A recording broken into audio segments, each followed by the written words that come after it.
A ver, pensemos en esto por un segundo. Cada ser vivo, desde una planta chiquitita hasta nosotros mismos, es como una historia increíble escrita en un lenguaje secreto. Bueno, ese lenguaje es la genética, es el código que nos define. Así que hoy vamos a meternos de lleno a descifrar los conceptos básicos de este manual de instrucciones tan pero tan asombroso. Miren esto. Es literalmente el mapa de un curso universitario de genética. Uf, se ve denso, ¿no? Bueno, no se preocupen. Nuestro objetivo hoy es justamente tomar toda esa esencia y, digamos, destilarla, sacar las ideas más fundamentales y explicarlas de una forma súper clara y directa. Ok, la pregunta clave es una que nos toca a todos. Es obvio que heredamos rasgos de nuestros padres, ¿no? El color de ojos, la altura, esas cosas.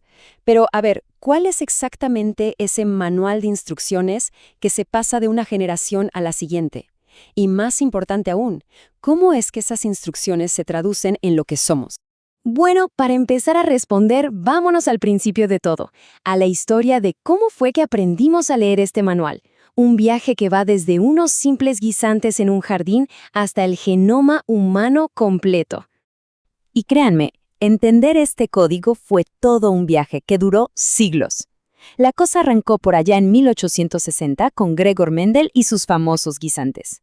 Luego, para 1900, los científicos empezaron a atar cabos y conectaron esas ideas con los cromosomas. Pero el gran salto fue en 1953, con el descubrimiento de la icónica doble hélice del ADN. ¡Wow! Y todo eso nos llevó hasta 2003, cuando por fin logramos mapear nuestro genoma completo. ¡Increíble! Entonces, en el centro de todo esto, ¿qué tenemos? El gen. Pensemos en él como la unidad fundamental de la herencia. Es, básicamente, una secuencia específica de ADN que funciona como una única instrucción. Para que quede más claro, la analogía del libro es perfecta. Imaginen que el genoma de un ser vivo es una biblioteca enorme. Bueno, cada gen es un libro individual en esa biblioteca. Esta imagen lo explica perfecto. A la izquierda tenemos los rasgos que podemos ver a simple vista, lo que los científicos llaman fenotipo. Por ejemplo, el color del pelaje de este ratón. Y a la derecha está el genotipo, o sea, el mapa de los cromosomas que tiene las instrucciones para esos colores. Es la conexión directa entre el código, lo que está escrito por dentro, y el resultado que vemos por fuera. Ok, ya tenemos el código, pero la gran pregunta es, ¿cómo pasamos de un simple código en el ADN a un ser vivo completo? Bueno, la respuesta está en un proceso clave, conocido como el dogma central. Este proceso es como una secuencia súper elegante. A ver, paso 1, el ADN. Es el plan maestro, bien guardadito en el núcleo de la célula. Paso 2, la transcripción. Aquí se hace una copia de trabajo de un gen, y esa copia se llama ARN. Paso 3, la traducción. Esa copia de ARN se lee como si fueran instrucciones para construir una proteína específica. Y finalmente, el paso 4, la función. Las proteínas son las obreras que hacen todo el trabajo, construyen las estructuras y hacen que nuestro cuerpo funcione. Al principio, ¿saben? Con los primeros descubrimientos de Mendel, la cosa parecía súper sencilla. La lógica era muy directa. Un gen controla un rasgo, y ya. Un gen para el color de ojos, otro para la altura. Todo parecía muy simple y ordenado. Pero, como suele pasar en la ciencia, la realidad resultó ser muchísimo más compleja. Así que ahora vamos a ir más allá de ese plan tan simple para meternos en la fascinante y enredada realidad de la genética. El contraste es brutal. Esa idea de un gen, un rasgo, ya quedó en el pasado. Resulta que ahora sabemos que muchos genes pueden trabajar en equipo para influir en un solo rasgo. A eso se le llama interacción génica. Y no solo eso, también pasa al revés. Un solo gen puede tener efectos en un montón de características que no parecen tener nada que ver entre sí. A eso se le llama pleiotropía. Esta imagen lo resume todo a la perfección. La herencia genética no es una calle de un solo sentido. No son líneas rectas y simples. Para nada. Es mucho más como una red, una telaraña súper intrincada, donde hay una conversación constante entre muchísimos genes y todos sus efectos. Y por si fuera poco, a toda esa complejidad hay que sumarle otra capa más. Piénsenlo con esta analogía que es genial.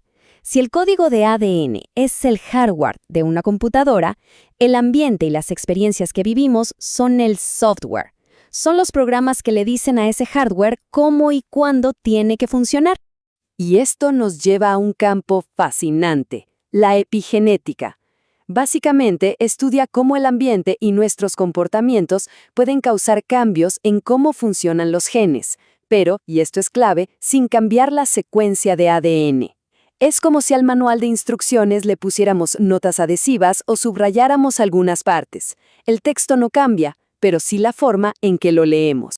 Bien, ahora vamos a hacer como un zoom out. Dejemos de ver las cosas a nivel molecular por un momento y miremos el panorama completo. Cómo funcionan los genes, ya no en un individuo, sino en poblaciones enteras y a lo largo del tiempo. Ok, resulta que toda una población comparte lo que se llama un acervo genético. Es como una gran piscina de genes. Y toda la diversidad que vemos, como los diferentes colores en estos maíces, se debe a los alelos. ¿Qué son? Súper fácil. Son simplemente las diferentes versiones de un mismo gen. Y la frecuencia con que aparecen estos alelos es lo que define la diversidad genética de esa población. Y ojo, que estas frecuencias no se quedan quietas. Para nada. Como se ve en el gráfico, con el paso de las generaciones, hay fuerzas como la selección natural que pueden favorecer a ciertos alelos sobre otros. O sea, si un alelo da alguna ventaja para sobrevivir, pues es lógico que se vuelva más común con el tiempo. Esto cambia la composición genética de la población y es, en esencia, el motor de la evolución. Y todo este viaje nos trae de vuelta al presente. Porque todo este conocimiento no es solo teoría de libros, está ahora mismo transformando nuestro mundo a través de la genética, la tecnología y su impacto en toda la sociedad. El poder que nos da la tecnología genética es, de verdad, impresionante.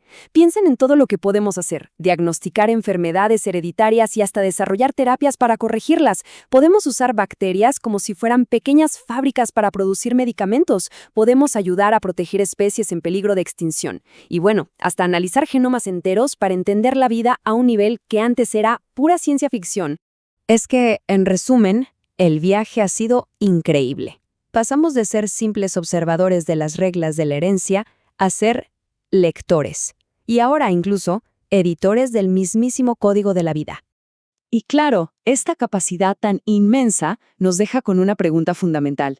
El código de la vida, literalmente, está en nuestras manos. La verdadera pregunta, la que definirá el futuro, es ¿qué historia vamos a escribir con él?